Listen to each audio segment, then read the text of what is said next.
The following program is rated U for universal audiences and is considered suitable for listeners of all ages.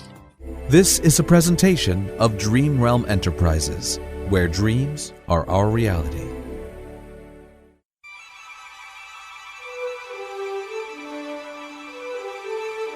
Dream Realm Enterprises presents Showcase Classics, an anthology of classic stories and radio theater revivals for your listening pleasure. And now for our featured presentation of Wuthering Heights.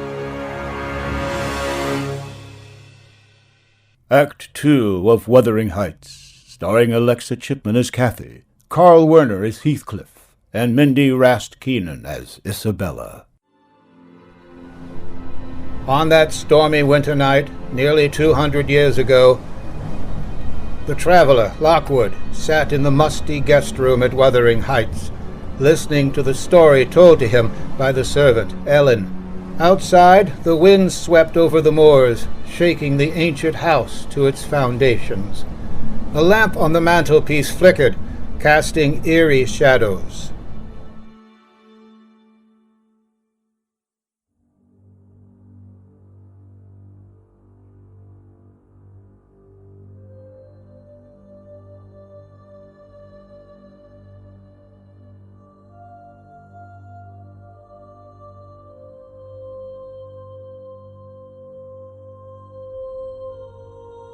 That night, Heathcliff went away.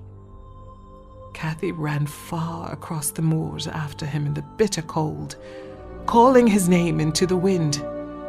Hours later, in the morning, Edgar Linton found her, half frozen in her silken party dress, unconscious on the crags the children used to call the castle.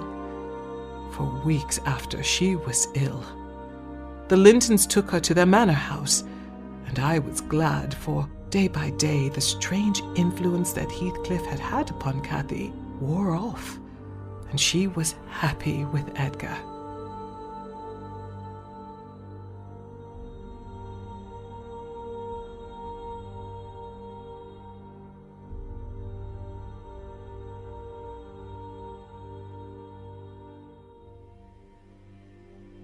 Why can't you remain here forever, Kathy? Oh, Edgar, you and your sister, you've been too kind to me already. If I can make you happy just by being kind, that should be enough for me. After all, what else can I give you? What else? You've given me a great deal else, Edgar. You've given me your own self, your strength. My strength? You'd understand if you really knew what my life was before. It was like the moors, endless and desolate. And I was lost in them, calling for someone in the darkness to save me, and nobody answered. I couldn't even see the trace of a path. I was so frightened, so terribly alone, and suddenly you were there, Edgar. You held out your hand and led me back to a way of living I thought I'd lost forever. What you said long ago is true. There was a curse on me. It kept me from being myself, or at least what I wanted to be. And that kept me from living in heaven. There. Do you understand now? Kathy, my darling, let me take care of you forever. Let me guard you and love you always. Would you? Would you love me? Always? Always, Kathy. Then let's be married, Edgar. Quickly. Quickly.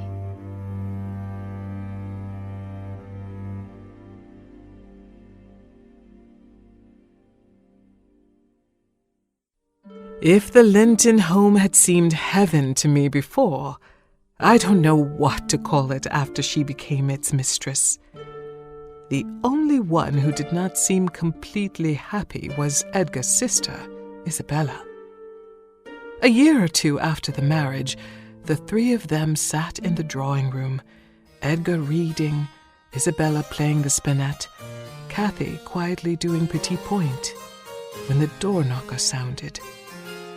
When I saw who it was, I went back into the drawing room. Yes, Ellen? What's the matter? Mistress Cathy, Heathcliff has come back. Heathcliff. Tell him I'm not at home, Ellen. Not at home, darling? To whom? It's Heathcliff. Heathcliff? Well, does he seem the same, Ellen? No, sir. I hardly recognized him. Fine clothes. He seems quite the gentleman. Don't prattle, Ellen. I said I didn't wish to see him. Oh, nonsense, Cathy. It's been a long time. Bygones must be bygones. Oh, yes, let us see some kind of caller. Show him in, Ellen. Yes, sir. Edgar, this is a mistake. Why, Cathy, your hands are trembling. Are they? The past is dead, dear. Don't hesitate to smile and be nice to him, because I'll understand it's my wife who loves me who smiles. Thank you, Edgar. You always understand. Mr. Heathcliff. Come in. Hello, Cathy. How are you, Heathcliff? Have you met my sister, Isabella? No, I'm sorry. How do you do, Miss Linton? We are glad to see a guest, sir. Thank you. Well, Heathcliff, I must say, I've never seen such a complete change in a man. You seem to have prospered. You must have gone to America. I did. We wondered where you went. You must have found at least a gold mine. No, I merely remembered that my father was an emperor of China, and my mother a queen of India. I beg your pardon? So I claimed my inheritance. Cathy will understand. It's an old joke between us. I see. Are you staying long in the neighborhood? I'm staying the rest of my life. Really? I've just bought the horses, the cattle, and the moors, belonging to the estate known as Wuthering Heights. No. You mean Cathy's brother Hindley sold out? But he doesn't know it, yet. I imagine it'll be a shock when Hindley discovers that his gambling and drinking debts were paid up for him by his former stable boy. Heathcliff, you can't have done that. That's as underhanded a piece of work as ever I've heard of. If I'd known that his holdings were being stolen by a stranger... May I remind you, Mr. Edgar Linton, that I am not a stranger. I'm merely a neighbour. For now, I'll say good night. Wait, Heathcliff. Well? I want you to know that we sometimes have friends who come here as guests. Edgar and I. You're welcome to come too. But not with the old scowl on your face or the old bitterness in your heart. Thank you, my old friend Cathy, for the warning. Oh, I just remembered I forgot to congratulate you on your marriage. I've often thought about it, I can assure you. May I now express my delight. Good night.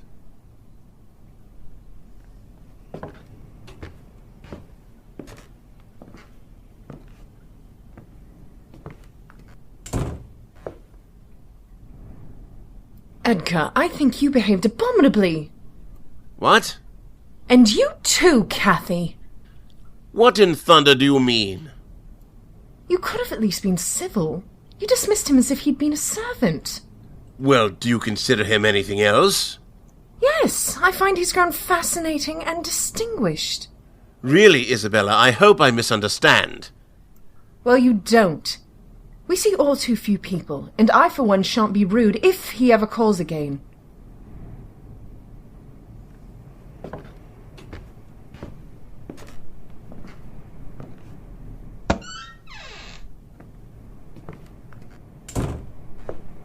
Edgar, I greatly dread what the future will bring. Oh, nonsense, darling. I tell you the past is dead.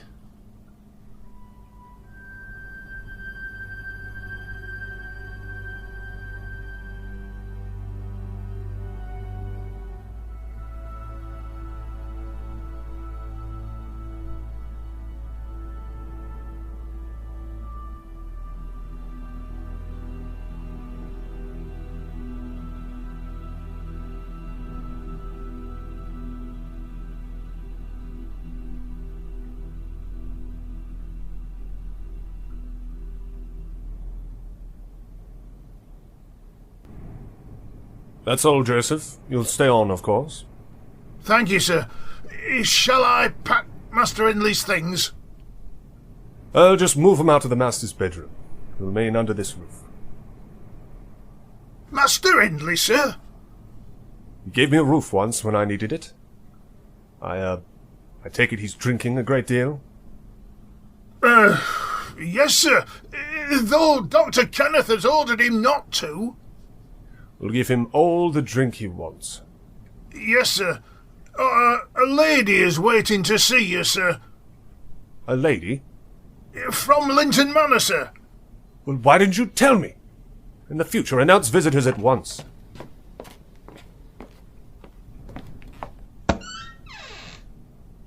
Oh, Miss Linton. Are you disappointed, sir? No, not at all. Well, I was passing by, and my horse went lame. I see. Mr. Heathcliff, I want to tell you I'm furious with my brother and with Cathy. They received you most shamefully last night. Your brother didn't send you with his apology, did he? Oh, no. In fact, he's forbidden me to... To speak to me, Well, yes. And Cathy also forbade you? Yes. Then in all the moorland, you're my only friend, I would like to be. Thank you. Miss Linton, I enjoy frankness. You didn't come here to apologize, and your horse didn't go lame. Why, You came because you're lonely, and because the house you live in is too happily wedded for an outsider, and because it's no joy to ride the moors alone. Is that right? Yes. Then you needn't be lonely any more, my dear. Oh. What? Do you think it's strange that I should kiss you? You hated it? No. Well, I see you like frankness too.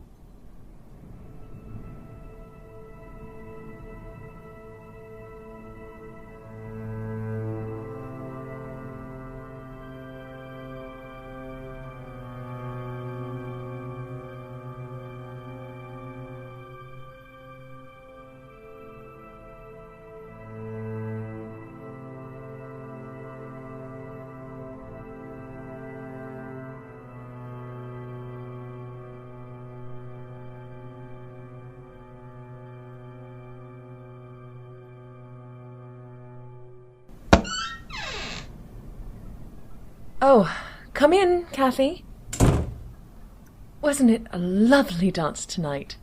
Though I think you could have been more gracious with my guest. Isabella, may I speak to you for a moment? Well? You behaved disgracefully. How, may I ask? It was bad enough. Asking Heathcliff here, without consulting us or preparing us. You have forbidden me! But to make a spectacle of yourself. To throw yourself at him the way you did. Well, nobody else would pay attention to him. You refused to dance with him. I had to dance every dance as a result. Oh, you fool. You vain little fool. Really, Cathy? I'm going to open your eyes, Isabella. He's using you. using you to get near me, to smile at me behind your back, to stare at me until our guests fear his murderous gypsy look, to try to rouse something in my heart that's dead. And I'll not let you help him any longer. So that's what you mean. It's you who are vain and foolish, Cathy. Heathcliff's in love with me. It's a lie. It's not a lie. He told me so. He's kissed me. Yes, kissed me. Held me in his arms, told me he loves me.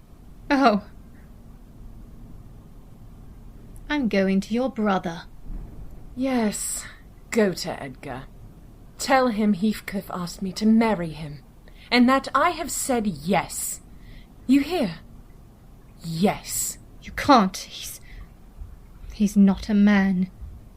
He's something horrible, dark to live with. I know why you say these things. Because you love him.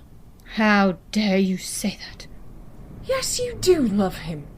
You're mad with pain and jealousy at the thought of my marrying him, because you want him to pine for you, dream of you, die for you, while you're safe as the lovely Mrs. Edgar Linton. You won't have him happy. You want to hurt and destroy him. But I want to make him happy.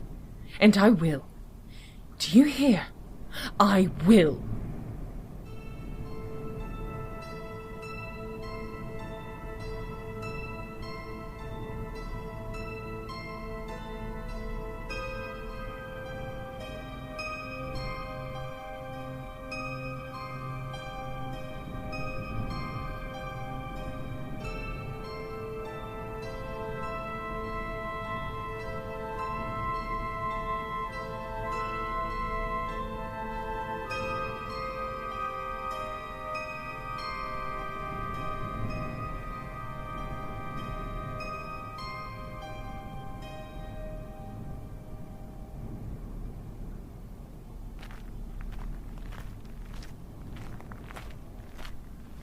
Sit down, Cathy.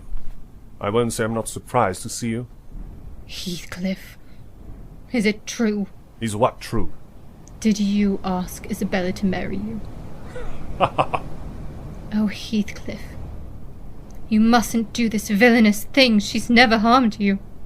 No, but you've harmed me. Then punish me. And that's what I intend to do. I don't understand.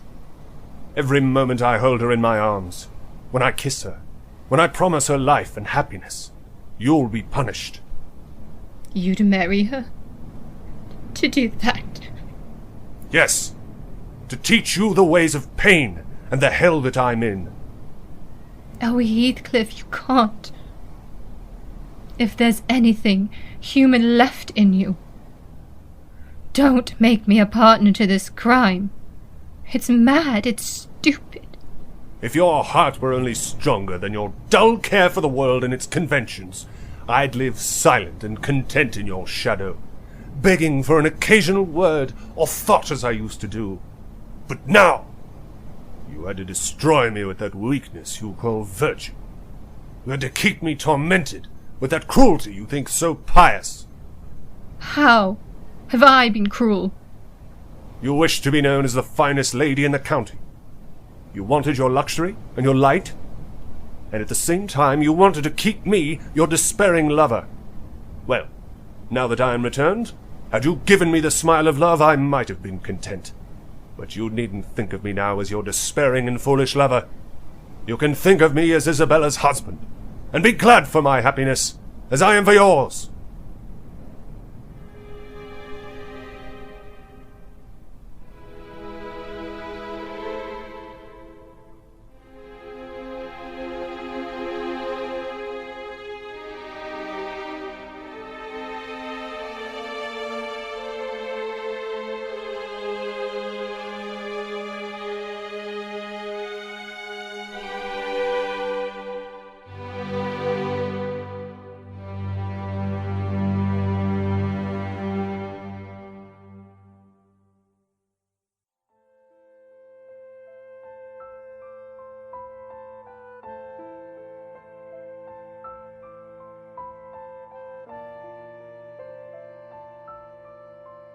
You've been listening to Wuthering Heights, originally adapted by Lux Radio Theater and revived by Dream Realm Enterprises, especially for the Sonic Summerstock Playhouse and Dream Realm's new range Showcase Classics. Our cast and order of appearance include John Bell as announcer, Cecil B. DeMille and Lockwood, Carl Werner as Heathcliff, Mindy Rast-Keenan as Isabella, Marisha Tepera as Ellen, Alexa Chipman as Kathy, Kareem Confley as Earnshaw, Rachel Pulliam as young Heathcliff, Emily Smith as young Kathy, Gabriel Harris as young Hindley, David Alt as Hindley, Pete Lutz as Edgar Linton, John Lingard as Joseph, Jerry Kokich as Dr. Kenneth, and Alex Gilmore as a servant. Wuthering Heights was directed and produced for Dream Realm Enterprises by Rachel Pulliam. All sound effects were provided by freesound.org and instrumental music by Kevin MacLeod of Incompetech. Special thanks to Jonathan Patrick Russell, Shane Harris, Alexa Chipman, and John Bell for going the extra mile to make this production a reality.